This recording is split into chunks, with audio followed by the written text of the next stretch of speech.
Audio Jungle.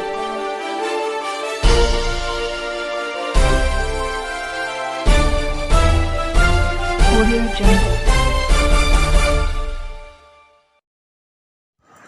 मैं रंजन कुमार, नमस्कार।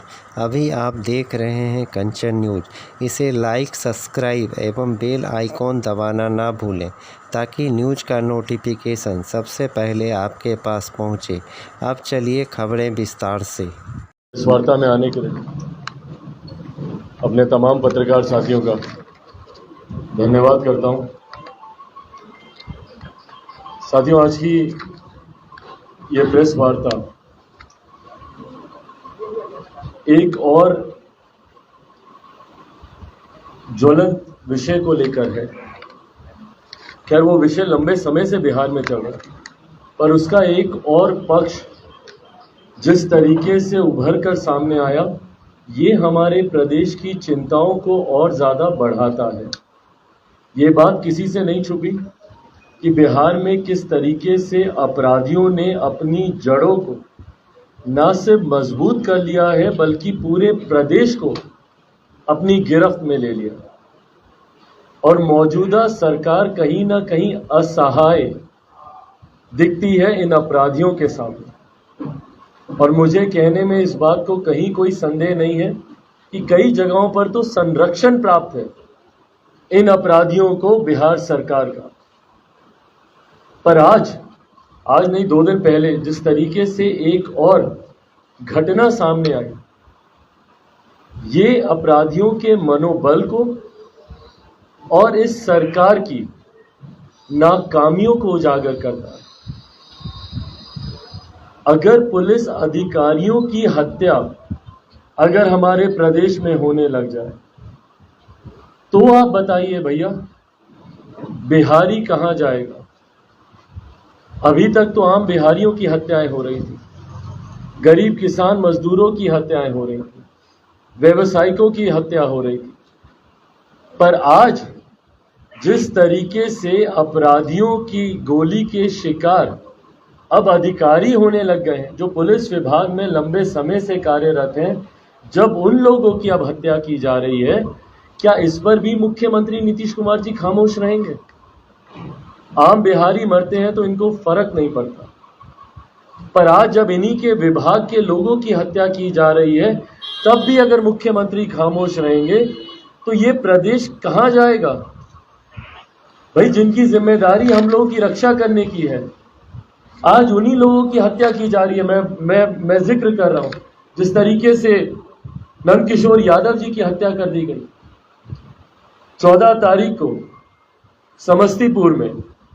समस्तीपुर के मोहनपुर में ओपी थाना अध्यक्ष के तौर पर ये वहां पे कार्यरत थे।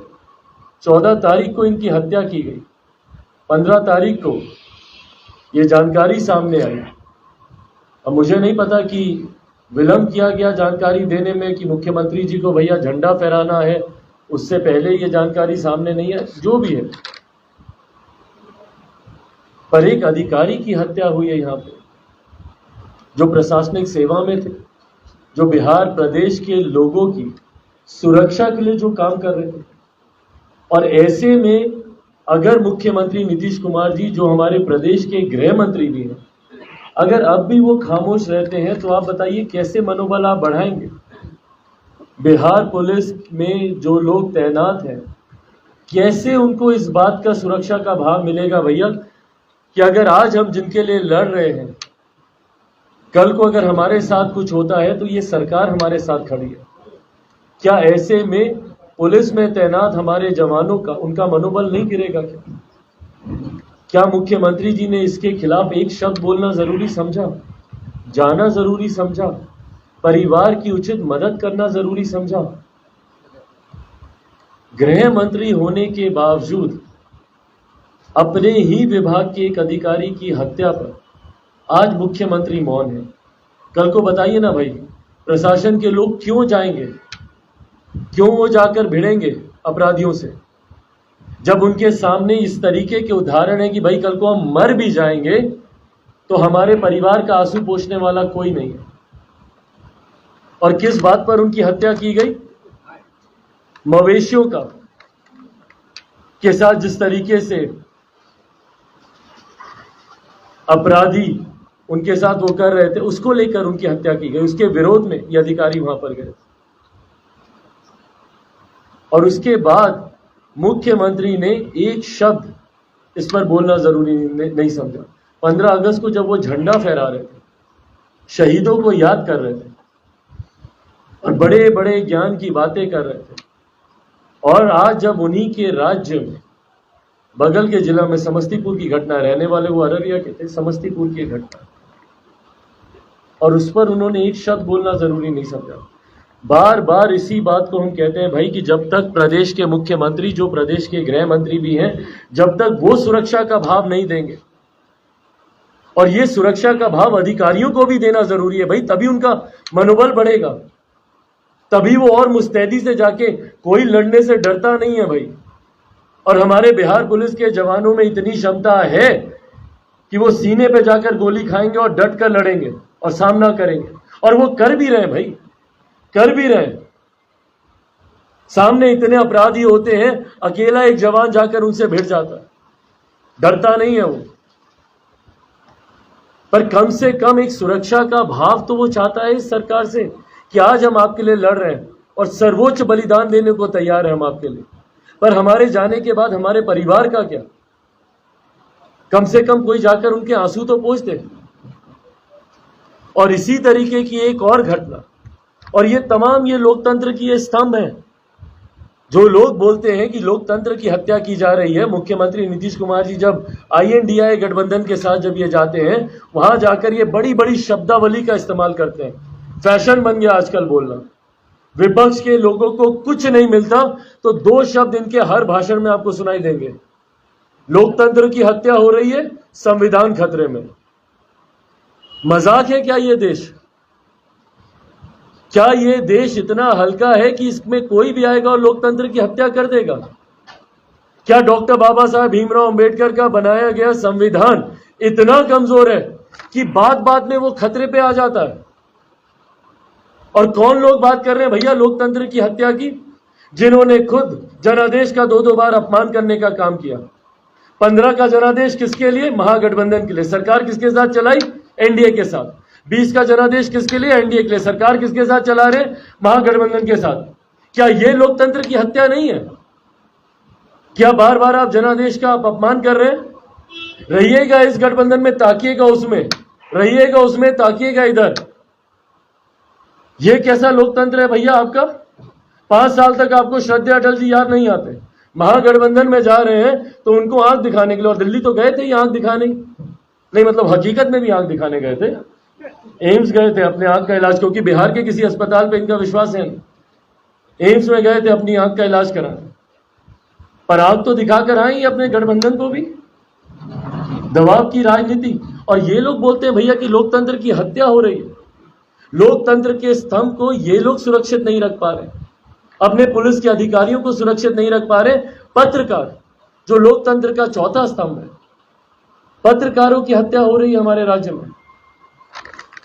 जिस तरीके से अररिया में, रानीगंज में, वहां पर जिस तरीके से विमल कुमार यादव जी की आज सुबह उनकी गोली मारकर हत्या कर दी गई।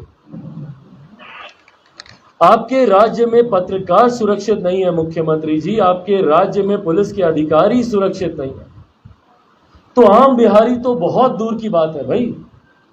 आम बिहारी ने तो अब आपसे उम्मीद तक छोड़ दी है। जितनी हत्याओं पे अब हम जाते हैं, वहां के लोग खुद रोते हैं, खुद अपने आंसू पोंछ लेते हैं। मांग तक उन्होंने रखना छोड़ दिया कि भैया क्या मांग रखेंगे, क्या मिलेगा इस सरकार से हम लोग। उम्मीद बहुत बड़ी चीज होती है, और जब आप किसी की उम्मीद तोड़ते हैं, जब आप किसी की आस, हमारे देश के प्रधानमंत्री वर्ल्ड फोरम पे जाकर ये तमाम ग्लोबल वार्मिंग और इन तमाम चीजों की चर्चा करते हैं। क्या मुख्यमंत्री जी ने एक बैठक करनी जरूरी समझी कि हम आने वाले भविष्य को कैसा बिहार हम सौंप के जाना चाह रहे हैं? एक ऐसा बिहार जो बूंद बूंद के लिए तरसे और वहां पे गोलियां बरसे। पानी की कमी हो बट गोली की बौछारों की कोई कमी नहीं। लाठी गोलियां खुल के बरसेंगी, बट पानी मांगने जाइएगा तो पानी नहीं मिलेगा। ये बिहार मुख्यमंत्री बना है। ऐसे में आने वाला समय फिर चुनाव का है भाई। प्रदेश की जनता देख रही है कि कौन उनके साथ दुख सुख की घड़ी में खड़ा है, और चुन चुन कर मुख्यमंत्री जी से सवाल के जवाब मांगे जाएंगे 2024 में और 2025 में। आपने आपराधिक घटना का जिक्र किया है, आपने आपराधिक घटना का जिक्र किया है। मुख्यमंत्री दिल्ली से कल पटना लौटे, उन्होंने कहा जो भी आरोप लगाते हैं आंकड़े के साथ लगाया आंकड़ा है आपके पास पहले से बहुत यार ये लॉजिक ही मेरी समझ के परे है। My crime is lesser than yours doesn't mean it's not a crime. एक भी घटना हो रही है मुख्यमंत्री जी, वो आपके लिए शर्मनाक होनी चाहिए।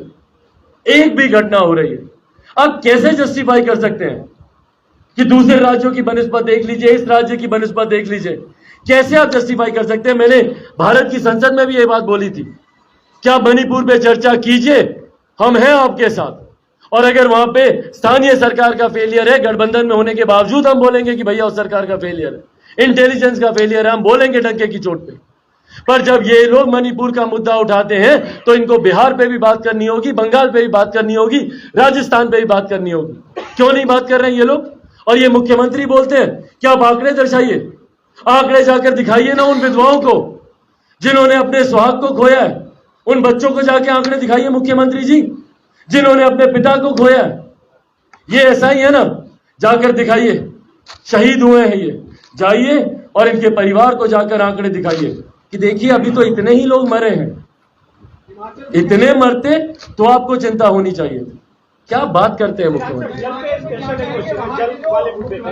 जब मध्य प्रदेश पे डैम बना हुआ है और हमारे पास कॉन्स्टिट्यूशन के हिसाब से लॉ है कि मैदानी इलाकों को प्रॉपर पानी छोड़ा जाएगा, तो बिहार सरकार हाईकोर्ट में जाकर के पिटीशन क्यों नहीं दे रही कि मध्य प्रदेश से हमारे पास प्रॉपर 100 नहरों में पानी नहीं छोड़ा जा रहा है? इसको लेकर के सरकार भाई इतना विजन होना चाहिए ना, इतना विजन होना चाहिए। मुख्यमंत्री से जाके पूछिए, क्या उनको जानकारी है कि वो ऐसा कर भी सकते हैं? ये तो हमारा कॉन्स्टिट्यूशनल राइट है मैदानी इलाका। भाई जो बोलते हैं कि संविधान खतरे में है, उनको जानकारी ही नहीं है कि हमारे कॉन्स्टिट्यूशनल राइट्स क्या हैं। और मुख्यमंत्री जी के आसपास वाले सलाहकार, वो उनको सिर्फ लव कुश, कोरी कुर्मी, अगड़ा पिछड़ा, दलित महादलित यही बताएंगे। वो उनको नहीं बताएंगे कि बिहार को बेहतरी के लिए हम ये कदम भी उठा सकते हैं। अगर उनकी जानकारी में ये होता तो आज 75 सालों के बाद भी, और जिसमें 18 साल और जिसमें इन टोटल 33 साल यही सरकार के लोग बैठे हुए। 33 साल 75 सालों में एक बहुत बड़ा टाइम फ्रेम है भाई। इन 33 सालों में भी अगर बिहार पिछड़ा बना रहा, ये जानकारी का अभाव है। तभी मैं बोलता हूं कि ये विजनलेस सरकार है, इनके पास कोई नीति नियत है ही नहीं। हाँ भाई कुछ क्या कह रहे हैं भाई?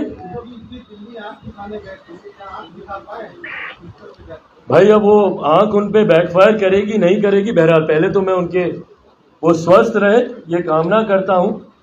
उम्र में, रुतबे में, तजुर्बे में मुझसे बहुत बड़े हैं, और जब तक हैं और जैसे भी हैं तो मेरे ही मुख्यमंत्री। जब तक वो उस पद पर हैं, मैं चाहूंगा कि वो स्वस्थ रहे अच्छे से। उसके बाद भी भाई वो स्वस्थ रहे, भगवान उनको लंबी उम्र दे, अच्छे से काम करे। बट हाँ, एम्स में जरूर गए थे आंख दिखाने, ये हम जानते हैं। मोतियाबिंद को ऑपरेशन कराए हैं दिल्ली जाकर, अच्छा हुआ बिहार में नहीं कराया। मुजफ्फरपुर हम सब जानते हैं भैया, 1 दर्जन से ज्यादा मोतियाबिंद में लोगों की आंखें निकाल ली गई। सोचिए, बाई आंख में था, दाई को ऑपरेशन कर दिया, और जिसको ऑपरेशन किया वो भी ऐसा कि उसकी आंख निकालने की। मतलब यह हकीकत है भाई। कई बार सुनकर लोगों को हंसी आ जाती है, पर सोचिए उस व्यक्ति का जिसने अपनी जिंदगी बर्बाद कर दी, सोचिए वो किस पीड़ा से गुजरा हो। तो इसीलिए इसी डर से मुख्यमंत्री भागे भागे गए हैं, दिल्ली गए हैं। बट हाँ, दूसरी भी आंख वो दिखा रहे थे अपने ही साथियों को। जब वो ऐसी आंख दिखाते हैं ना, अविश्वास अपने प्रति वो पैदा करते हैं, अपने ही साथियों में वो अविश्वास पैदा करते हैं। एनडीए में भी रहते हुए, भाई एनडीए में रहेंगे तो लालू जी के इफ्तार पर जाएंगे, और महागठबंधन में रहेंगे तो श्रद्धेय अटल जी की समाधि 5 साल के बाद उनको याद आएगी। तो कैसे आप ही के लोग आप पे भरोसा करें? और यही कारण है कि ना सिर्फ उनके गठबंधन में अविश्वास है, बल्कि खुद बिहार की जनता अब मुख्यमंत्री जी पर विश्वास नहीं है। हिमाचल के मुख्यमंत्री के बयान पर आप क्या कहेंगे जो उन्होंने बिहारियों की अस्मिता पर सवाल उठाया है, मजदूरों पर सवाल उठाया, उनके काम क्या क्या सर फिर से दोहराइए। हिमाचल के मुख्यमंत्री भूपेंद्र सिंह सुक्खू के बयान पर आप क्या कहेंगे? उन्होंने कहा कि जो आपदा हिमाचल में आई है वो बिहारी मजदूरों की वजह से। और बताइए, ये सुनने के बाद मुख्यमंत्री खामोश है, खून नहीं खौलता इनका। आज प्रदेश का ही नहीं दुनिया का कौन सा ऐसा कोना है जहां पर बिहारी अपना परचम ना लहरा रहे हो। और मैं गर्व से इस बात को बोलता हूं, जहां इस बात की मुझे चुभन होती है, तकलीफ होती है कि बिहारियों को अपना प्रदेश छोड़कर क्यों जाना पड़ता है, बट वहीं मुझे इस बात का गर्व है कि भाई आज बिहारियों की वजह से दूसरे राज्यों का इंफ्रास्ट्रक्चर इंटैक्ट है। अगर बिहारी एक दिन दूसरे राज्यों में काम करना बंद कर दे तो वो राज्य रुक जाएंगे भाई। और राज्य ही नहीं, दुनिया के कोने ऐसे। अभी 4-5 दिन पहले हम दुबई में थे, वहां पे भी इंडियन डायस्पोरा की ही बैठक थी और जिसमें एक अलग से बैठक बिहारी डायस्पोरा के साथ। वहां पर भी इस बात को हमने प्रमुखता से हमने रखने का काम किया कि भाई दुबई हो, लंदन हो, अमेरिका हो, अफ्रीकन कंट्रीज चले जाइए भैया, भरे पड़े हैं बिहारी वहां पर। और वहां की सरकारें मानती हैं कि इन लोगों का योगदान रहा है यहाँ के सोशियो इकोनॉमिक स्ट्रक्चर को खड़ा करने में। बिहारियों का योगदान है देश को आगे लेकर जाने में। पर अफसोस इस बात का रहा कि जो बिहारी देश को आगे ले गया वहीं उनका अपना प्रदेश पीछे रह गया। वो ऐसे महत्वाकांक्षी नेताओं की वजह से, ऐसे सत्ता के लालची दलों की वजह से। भाई मुख्यमंत्री जी बोलते कहाँ हैं? इनको फर्क पड़ता है? इन्होंने किसी एक बिहारी के ऊपर आवाज उठाई? मैंने तो सुशांत सिंह राजपूत का भी एग्जाम्पल दिया ना। आवाज उठाई, कोटा में मेरे बच्चे मर रहे हैं, आवाज उठा रहे हैं। जब वहां पे बिहारियों को पीटा जा रहा था महाराष्ट्र में, क्या उस वक्त इन्होंने आवाज उठाई? जब उनको लाठी मार, भाई जो खुद अपने बिहारियों पे लाठी चलाए अपने प्रदेश में, उनको फर्क पड़ेगा दूसरे प्रदेश में बिहारी जिए या मरे? अटल जी के 5वीं पुण्यतिथि पर नीतीश जी कह रहे हैं कि अब वो पहले वाली भाजपा नहीं रही, अटल आडवाणी के दौर की भाजपा नहीं रही, षड्यंत्रकारी है और पार्टी तोड़जोड़ करती है। भाई ये शब्दों को कभी भी अपने हिसाब से बदल लेंगे, इनके बयानों के बहुत ज्यादा महत्व नहीं है। जो लोकतंत्र के मंदिर में बिहार की विधानसभा में खड़े होकर बोल सकते हैं कि भाई मिट्टी में मिल जाएंगे, इसके बाद नहीं जाएंगे, फिर चले जाएं, जहाँ पे नो एंट्री का बोर्ड हो वहां पे बोर्ड उतार के अंदर घुस जाए, इनकी बातों के कोई मायने नहीं है। कब परिस्थितियों के हिसाब से इनके बयान बदल जाएं। भाई मैं सबके सवाल ले लूंगा। जो गठबंधन बना है उसमें आपने कह दिया है आज कांग्रेस को आग दिखा रही है, तो क्या लगता है इसका असर बिहार में? अब ये बताइए, यही हम बोलते हैं कि ऐसे महत्वाकांक्षी लोगों का ये गठबंधन है, ये ऐसा भानुमति का कुनबा है जो कि बनने से पहले ही ढहने लगता है। अभी तो भैया कुछ हुआ नहीं, चुनाव आते आते तक देखिएगा ना। अभी तो सिर्फ कांग्रेस के एक प्रवक्ता के एक बयान मात्र से सोचिए कितनी सुई की नोक पे ये गठबंधन टिका हुआ है। एक बयान मात्र से, वो भी दिल्ली जैसा एक छोटा सा राज्य जहां पे महज 7 लोकसभा की सीटें हैं, सिर्फ उस पर यह बयान दे देने से कि सारी सीटों पर कांग्रेस लड़ेगी, तुरंत बयान आ जाता है इनके गठबंधन के घटक साथी का कि फिर हम लोग भी अपना रास्ता अलग देखेंगे। तो अभी तो ये शुरुआत है, अभी चुनाव आते आते तक देखिएगा भाई, एक दूसरे के खिलाफ राजनीति कर कर ही ये दल बड़े हुए हैं। नहीं संभव है इन लोग का एक दूसरे के साथ आना। लिटरली कई ऐसे राज्य हैं जहां पे लोग एक दूसरे के खून के प्यासे, बंगाल में चले जाइए, एक दूसरे के कार्यकर्ताओं की हत्या ये लोग करते हैं और उसके बाद एक मंच पर ये लोग जाएंगे, नहीं संभव है। आपने जो कहा था भाई बस लोकसभा आने दीजिए। आपके चाचा कह रहे हैं कि हाजीपुर उनकी है, उनकी सीट उनकी रहेगी और इसको कोई भी ताकत उससे नहीं छीन सकती। भाई ये अच्छा, इस विषय पे सारे सवाल एक साथ पूछ लीजिए, मैं जवाब दूंगा। आपके चाचा कह रहे हैं हाजीपुर सीट मेरा था, मेरा है, मेरा ही रहेगा, तो क्या इस बात से आपको चुनौती दे रहे हैं या फिर गठबंधन को चुनौती दे रहे हैं? और इस विषय पर सवाल। नीतीश कुमार पे आप हमलावर रहते हैं, विपक्षी खेमा पे रहते हैं, चाचा से क्यों नहीं कुछ बोल रहे हैं जब टक्कर करने वाले और मेढक बताते हैं? भाई ये मेरे संस्कार नहीं है, मैं एक ऐसे परिवार से आता हूँ, उनके पास यहाँ तक का अधिकार है कि वो मुझ पर कल को हाथ भी उठा लेंगे। आप समझ रहे हैं वो उम्र में, रिश्ते में मुझसे कितने बड़े हैं? क्या शोभा देगा मुझे कि मैं उन पर पलटकर मैं जवाब दूं? बड़े नहीं है भाई, मैं उनकी नीतियों का विरोध करता हूँ। पाँव तो मैंने नीतीश जी के भी छुए, अपने चाचा के भी मैंने छुए। मेरे चाचा कोई नीति लेकर आएंगे, मैं नहीं उससे सहमत रहूंगा, उसका भी मैं विरोध करूंगा। पर वो मुझे नाली का मेढक बोल रहे हैं, मैं उसमें मैं क्या जवाब दूं? भाई हम दोनों एक ही परिवार से आते हैं। मुझे कभी कभी अफसोस होता है अगर मैं नाली से हूँ क्या कहना चाह रहे हैं वो परिवार के बारे में गलत है इस तरीके की भाषा। बट उम्र में मुझसे बड़े, चाहे कल को मुझे थप्पड़ भी मार सकते हैं, बट ये व्यक्तिगत बात है। हम लोग की लड़ाई व्यक्तिगत नहीं है। जो एक राजनीतिक प्रश्न आपके द्वारा किया गया हाजीपुर को लेकर, मैंने हमेशा इस बात को कहा कि ये गठबंधन के भीतर की जाने वाली बातचीत है। गठबंधन गलत दृष्टि में दिखता है जब दो घटक दल एक सीट को लेकर जनता के बीच में खींचातानी करते हुए दिखे। जो बातचीत उनको करनी है गठबंधन के भीतर करें, और गठबंधन से जब आपको ग्रीन सिग्नल मिल जाए आप पूरे मजबूती से आप दावा कीजिए। भाई हम दावा कर रहे हैं क्योंकि हम गठबंधन में जाने से पहले तमाम अपनी इन चिंताओं पर हम चर्चा कर चुके हैं। आज अगर हम बोलते हैं तो गठबंधन वो हमको अधिकार देता है कि हम ये बोलें। हम आग्रह करेंगे कि अगर आपको किसी भी सीट पर दावेदारी करनी है तो पहले गठबंधन में जाइए। इस तरीके की बात करना कि दुनिया की कोई ताकत नहीं रोक सकती, किसकी औकात है, ये गलत है। ये गठबंधन को, अपने ही गठबंधन को चुनौती देने के जैसा है। ये गलत है। गठबंधन के भीतर एमिकेबली इसको सुलझाएंगे। चुनाव से पहले आपका बंगला आपके पास होगा, चुनाव से पहले आपका बंगला आपके पास होगा। अरे प्रभु, बंगले की अगर लड़ाई होती तो हम गठबंधन से अलग होते, उस वक्त भी नतमस्तक हो जाते, बंगला मंत्रालय सब रहता। भाई चिराग पासवान किस लक्ष्य के साथ चल रहा है? हम बिहार फर्स्ट, बिहारी फर्स्ट की बात कर रहे हैं, आप हमारे बंगले को फर्स्ट कर रहे हैं, कैसे होगा ये? हाँ भाई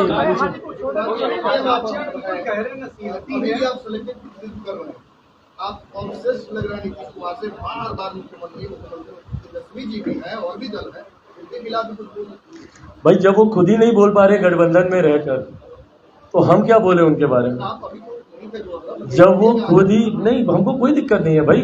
जब वो बोलने की हैसियत में आएंगे हम उनके बारे में भी बोलेंगे। अब उस दिन लालू जी ने बोला ही ना कि प्रधानमंत्री जी आखिरी बार झंडा तोरण कर रहे हैं लाल किले की प्राचीर से, हम नहीं सहमत है। हम तो बोले ही कि वो प्रधानमंत्री जी की चिंता कम और अपने मुख्यमंत्री की चिंता ज्यादा करें कि ये कब तक झंडा फहरा पाएंगे आने वाले दिन में। उनके गठबंधन में हर कोई जानता है कि मुख्यमंत्री जी के अलावा किसी की बोलने की, और ये मुख्यमंत्री जी की कार्यशैली, भाई आप सब उनको लंबे समझते हैं कि जो मुख्यमंत्री की कार्यशैली को जानता है, सिंगल मैन आर्मी है, वो अपने सामने किसी और को ना बोलने देते, बिल्कुल भी नहीं।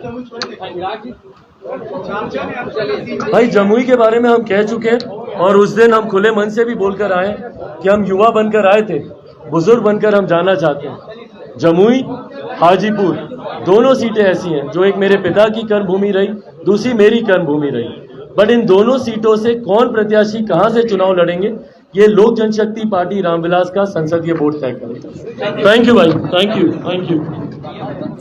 न्यू अपडेट के लिए देखते रहिए मैं रंजन कुमार, कंचन न्यूज।